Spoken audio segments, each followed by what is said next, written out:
Hey everyone, how are you? So this week I'm in the middle of moving, so thus the background, but I would like to talk about something that happened in my life and shared how I learned from it.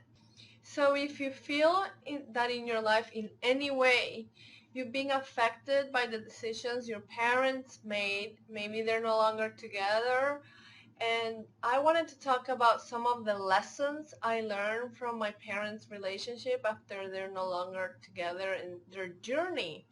I decided that I wanted to observe and with detachment how they experience their journey and learn from their lesson.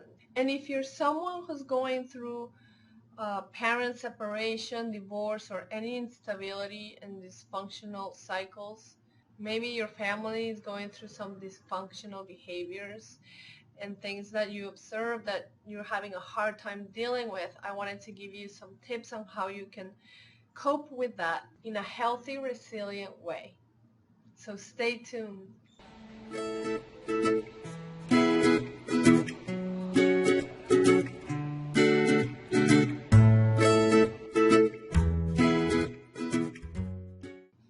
So this week I was very inspired to just reflect on my parents' experiences, and this has allowed me to see them with compassion and understanding where they are instead of condemning them or judging them or retaining anger and feeling that I can forgive them while understanding how everything happened for them. My story, basically, I did notice that my parents had me very, very young, and they had a big gap in age difference, even though they were both super young. So the risks of a relationship, starting a family where don't have strong foundations and they're way too young, is that they still haven't matured, and this adds to instability in the relationship and thus is transmitted to the children. There's also a lot of dysfunction because the person's still trying to develop what they want in their life, and this conflicts with the decisions they have made, and they probably have to be responsible for the consequences, like having a baby, right? The problem with starting a family is so young, and this, of course, is exceptions. There are exceptions. There's people who do a great job and overcome obstacles as they come with great resilience. But what I realize is that when you're still super young is that you still haven't had your own needs met. You're still trying to figure out what you want of your life. And there's still experiences that are part of being young, or you're part of your age, that you want to experience, and now that you have a family there's a conflict because you want to experience that, you want to be young, go out and do things. However, now you have a family, so that conflicts because you can experience some resistance to wanting to now be the adult because you have a family. Also, the problem with starting a family too young is that your maturity level is different, and there's nothing wrong with that. We all only can develop it with time. There's no way you can skip it ahead. And yes, some people mature quicker than others, and there's many things that could have a role in that, the parents or your environment or just the person's more resilient. And there's a lot of factors that play into that. It's like when you journal and then you read your journal 5 years later, and then you read it and you're like, I can't believe I wrote that. That's so immature. But that only comes with time, so, and awareness with time. So there's no way you can just skip that phases. There's phases in our life, just like I talk about the earth has seasons, and the earth doesn't just suddenly turn into a different season. It starts raining in the summer, and then it starts getting gradually cold, and we are the same. We have seasons, we have themes, If you are someone who's a parent, and it's one of the biggest things that you can give your children is make them feel safe, make them feel like they don't have to be, do, or have anything to deserve your love, to be accepted. They have to be loved unconditionally. If they are behaving in a way that's not right, condemn the behavior, but not the person, not the, don't make them feel like they're bad. Just the behavior was bad, but you still love them. Keep in mind that if there's conflict in the relationship, don't put your children in the middle of it. Don't force them to take a side, and don't talk bad about your partner to your children. Don't pressure the oldest kid or any of your children to have the solution to keep the family together, to pressure them to hold the family together. My experience was that my dad will put the pressure on me because my mom will listen to me. So he will say, you have to bring her back. She has to come back. And I felt responsible to keeping the unity of my family.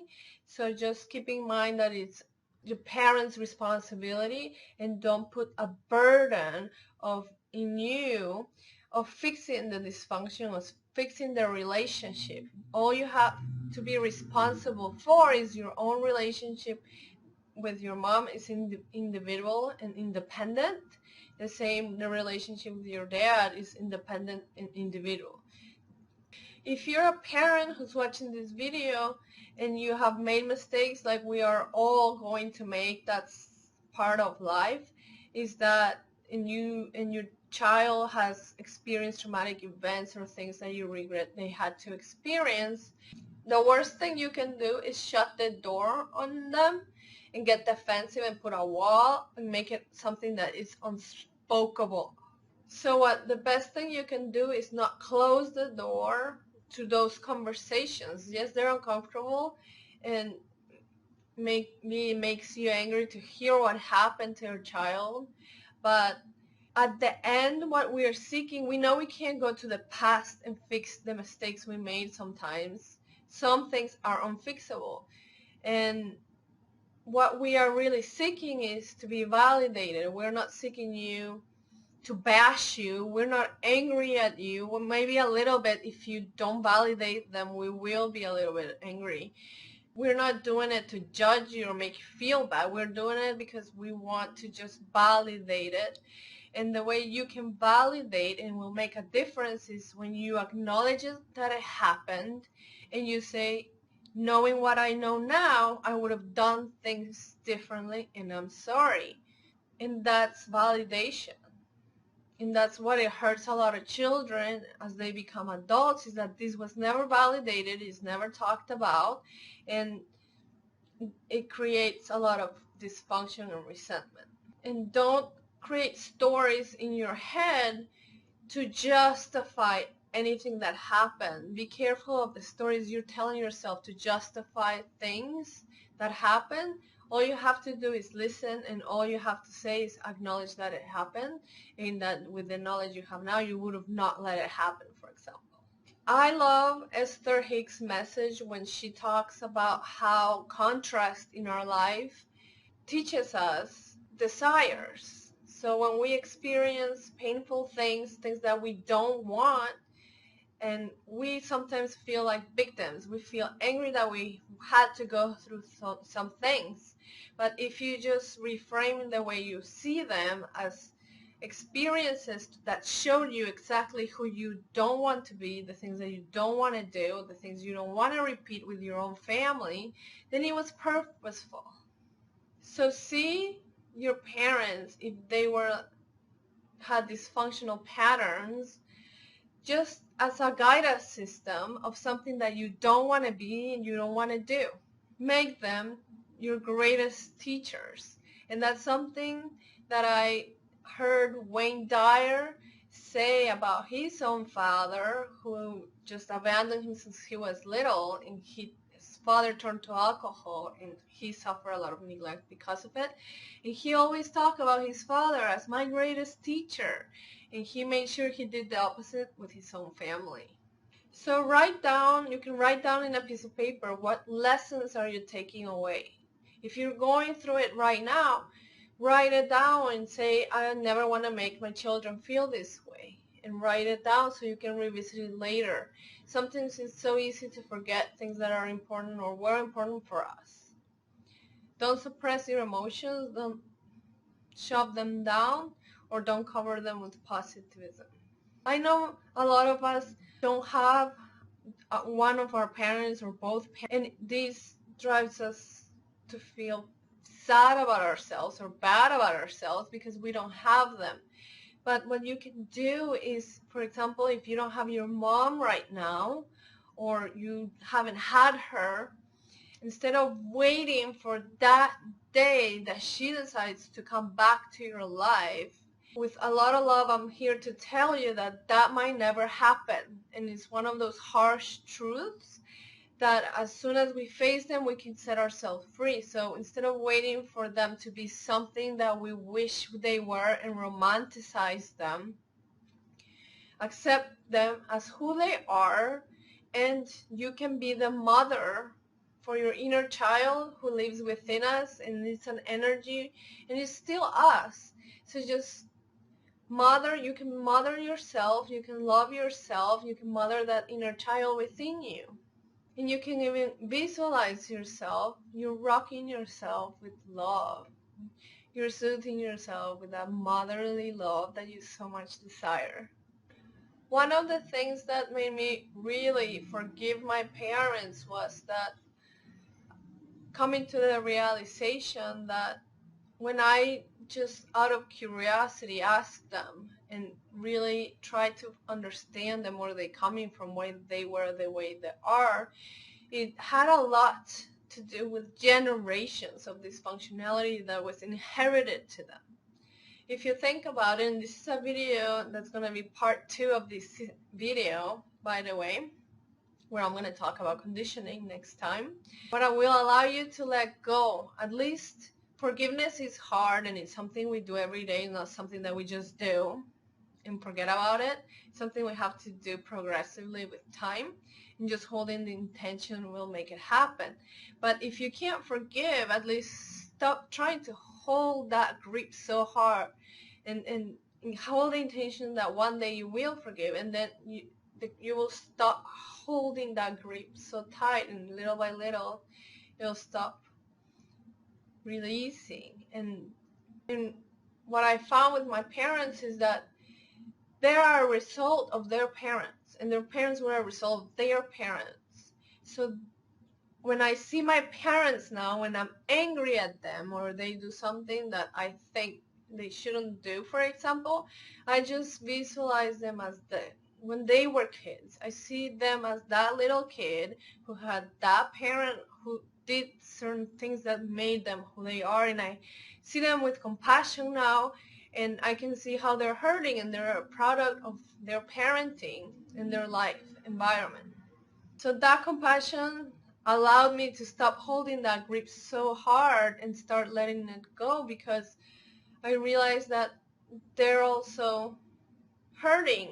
They're also a product. It allowed me to see with compassion, to see them as a little kid who also are a result of their parents, and it's not their fault too, that sometimes they're not aware.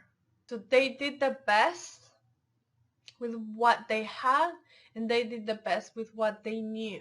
So the best gift you can give yourself and your children, legacy for future generations, is to give yourself the gift of resiliency, to learn coping skills, to learn cognitive therapies, to learn how to empower yourself and be proactive. We're all a work in progress, and embrace progress and not perfection. Just progress, one little step every day, and you will start having little shifts of awareness, and that is a miracle. So I hope this video helps you and inspires you, and let's welcome and cut the dysfunctionality circle in our generation. So I know some members of my family have done very hurtful things. Now I make it my mission not to do the same to my children and their children, and we can do that. So sending you love and light, and may this message find you well. And remember, it's never too late to change the story of our lives. Don't forget that I also offer free resources. Below there's the links for my top 7 personal development books, a quiz that it gives you a customized guide that to match your answers. And if you want to learn more about my programs, you can visit bossofmyfeelings.com for more emotional intelligence tools.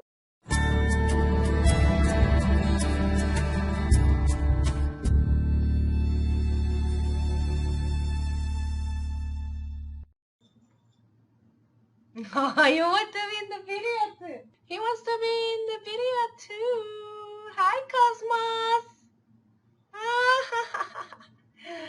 I want to steal the show.